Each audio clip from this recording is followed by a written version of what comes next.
Hello, my dear students. I welcome you all with the Islamic greetings. Assalamu alaikum wa rahmatullahi wa barakatuh. All of you know that the concepts that we have so far discussed in the chapter algebraic expressions and identities. First of all, we have discussed here the concept of quantity, and we have discussed there are two important types of quantities. One was constant, another was variable. We have also discussed concept of expression. We have gone through the concept of two important types of expression. One was numerical expression, another was the algebraic expression. As far as the numerical expression is concerned, if we look, that is being studied in a special branch of mathematics which is known as arithmetic.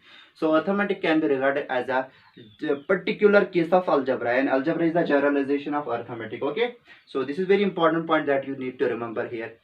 We have also discussed the concept of terms. Okay, we have discussed there that the various parts of the algebraic expression which are being connected with each other with the help of addition operation and subtraction operation, they are regarded as terms of the algebraic expression. In this very video lecture, the concept that we want to understand here, that are literals, coefficients, like and unlike terms, and ultimately we will go through the concept of polynomials and its types.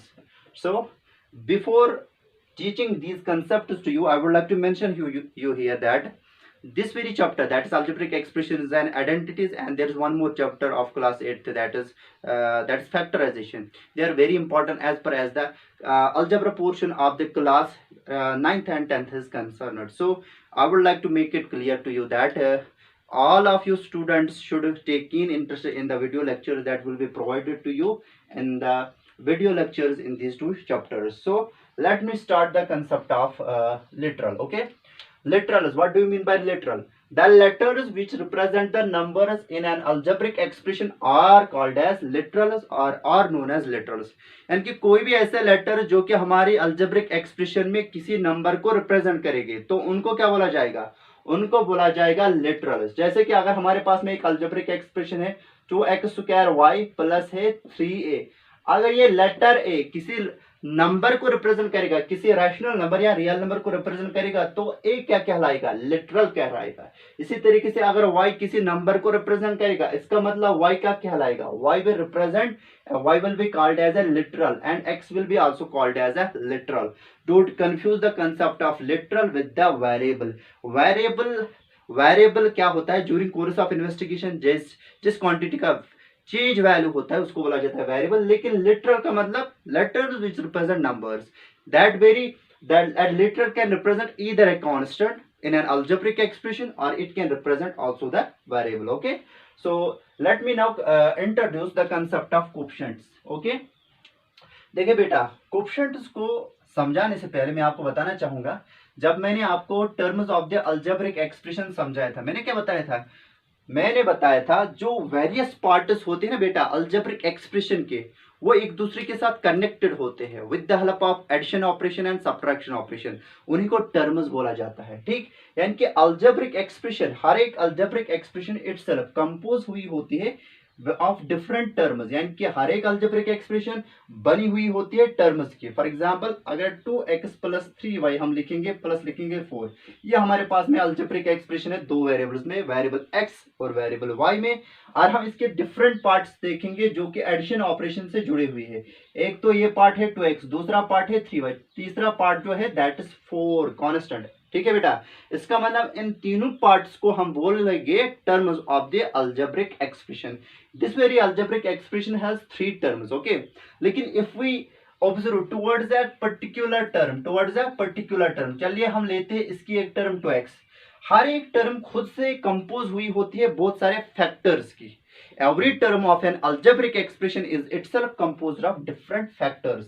और coefficient of a particular factor in a term कैसे हम define करते हैं? ठीक है बेटा, coefficient 2 का भी डिफाइन होता है, कोएफिशिएंट x का भी डिफाइन होता है.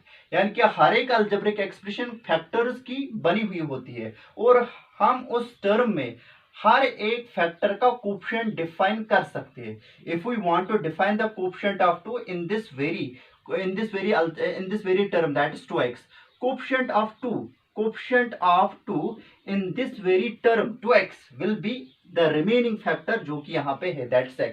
इसी तरीके से अगर मैं coefficient of the factor that is x in this very term two x define करना चाहूंगा, वो जो एक्स के बगैर, एक्स के बगैर जितने भी फैक्टर्स इस टर्म को फॉर्म करते हैं ना बेटा, उसी को बोला जाता है coefficient of x in this very term. ठीक है, तो मैं यहाँ पे अगर यहाँ पे एक और मिसाल आपको मैं बताऊंगा, मेरे पास में है 3x AB। ठीक है बेटा, इसमें हम कोफिशिएंट ऑफ 3 भी डिफाइन कर सकते हैं, कोफिशिएंट ऑफ x भी डिफाइन कर सकते हैं, खाली कोफिशिएंट ऑफ a b और b भी, कोफिशिएंट ऑफ 3x भी, कोफिशिएंट ऑफ 3xa का भी, या xa b का भी कोफिशिएंट डिफाइन कर सकते हैं। यानी कि जितने भी फैक्टर्स इस टर्म को फॉर्म करते हैं, कितने फैक्टर सर, एक तो है 3, दूसरा है x, तीसरा है a, चौथा है हमारे पास में b।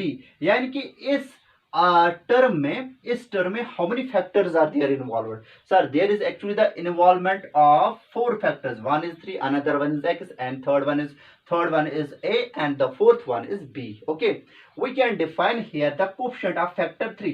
कोफिशिएंट ऑफ फैक्टर 3 का मतलब, कोफिशिएंट ऑफ फैक्टर 3 का मतलब है product of the remaining factors of this very term, वो है XAB। ठीक है बेटा, इसी तरीके से अगर हम coefficient of factor a in this very term define करेंगे, वो क्या आएगा, वो आएगा 3xb। इसी तरीके से हम कोफिशिएंट ऑफ फैक्टर, ये जो कंपाउंड फ्रैक्शन फैक्टर 3x आएगा, इसका भी कोफिशिएंट डिफाइन कर सकते हैं। यानी कि 3x जो हमारे पास में एक कंपाउंड फैक्टर आता है, बिकॉज दो सिंपल फैक्टर्स 3 और x को जब हम मल्टीप्लाई करेंगे वो एक कंपाउंड फैक्टर बन जाएगा 3x। इसका भी कोफिशिएंट हम डिस्कस कर सकते हैं, उसको बोलना पड़ेगा coefficient of compound factor 3x is actually the product of remaining factors, जो इसके बगैर आते हैं, 3 और x के बगैर जो फैक्टर्स यहाँ पे आते हैं वो है a और b, यानी कि a इंटू b इसका कोफिशिएंट है। तो इसका मतलब क्या है, कोफिशिएंट का जो कंसेप्ट है वो टर्म के साथ रिलेट है, टर्म्स का जो कंसेप्ट है वो अलजेब्रिक एक्सप्रेशंस के साथ रिलेट है। अगर हमें coefficient of a particular factor in a term define करना पड़ेगा, हम कैसे डिफाइन करेंगे, चलिए मैं यहाँ पे लिखता हूं, coefficient of a factor in a term. ठीक है बेटा, हम इसको ऐसे डिफाइन करेंगे, कोफिशिएंट ऑफ ए फैक्टर, यहां हम ऐसे लिखेंगे, it is defined as the, चलिए ऐसे लिखते हैं, coefficient of a factor in a term is defined as the product of its remaining factors,